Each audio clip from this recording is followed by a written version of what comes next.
My dog is having eye issues, possibly cataracts. What can I do? So that would probably be the title for this one.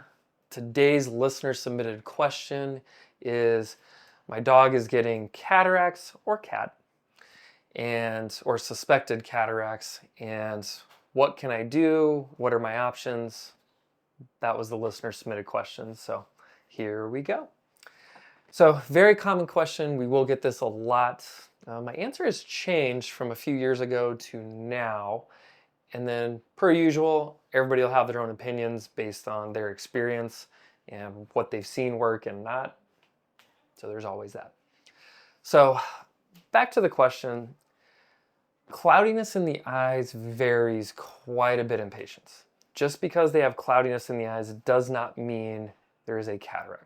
So excluding underlying diseases like diabetes, other eye issues, we'll leave that for a different discussion. We're talking about a happy, healthy animal with no underlying disease, the cloudiness in the eyes. So once again, just because there's cloudiness doesn't always mean it's cataracts. Something else that typically geriatrics will start to develop is called nuclear sclerosis. And basically it is cloudiness in the eyes. Generally it's an older patient thing. We'll generally see it in our 8, 9-year-old patients and a little older, but all the genetics are a little different. But nuclear sclerosis is actually not too bad, and it's very different than cataracts. So cataracts, you get a lot of, we'll just say sediment for lack of a better term, in the eyes that kind of make like a scar on the eye. And you can't see through a cataract. But nuclear sclerosis, you get the cloudiness, but it's not a solid version.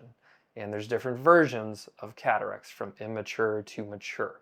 When it's an immature cataract, they can still kind of see through that, but not when it's a mature cataract. Then they can only see around the edges and not through the middle.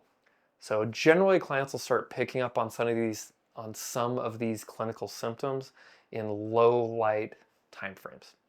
Generally dawn, dusk. Sometimes we'll call it moon blindness or night blindness. There's various versions.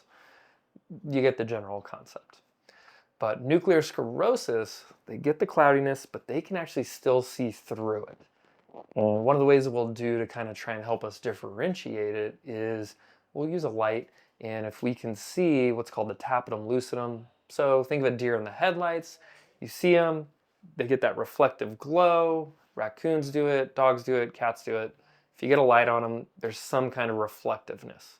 It's part of the reason why prey animals, we'll say deer, cats, those are predators, can see better at night because they have a reflective film on the back of their eye that takes that little bit of moonlight, starlight, street lights for most of us because we live in cities, and reflects it back so they absorb more of that light and it reflects it better. People, we don't really have that very well, or not as much, so therefore we can't see as well at night. The trade-off is we can see more in colors in different depths and hues and colors versus rods and cones.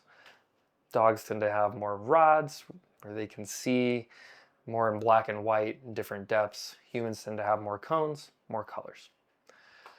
So back to the analogy. We'll use that light. Typically nuclear sclerosis, you can see through it. You'll get that reflective film back. A lot of times they can still see through that, and given time, a lot of those will actually go away on their own. Cataracts don't tend to go away at all and actually do tend to progress with age. If you're around a ophthalmologist, they do have some really cool surgeries where they can go in and remove those cataracts. But for some people it makes sense to do, for others not. Know it exists, the option is there.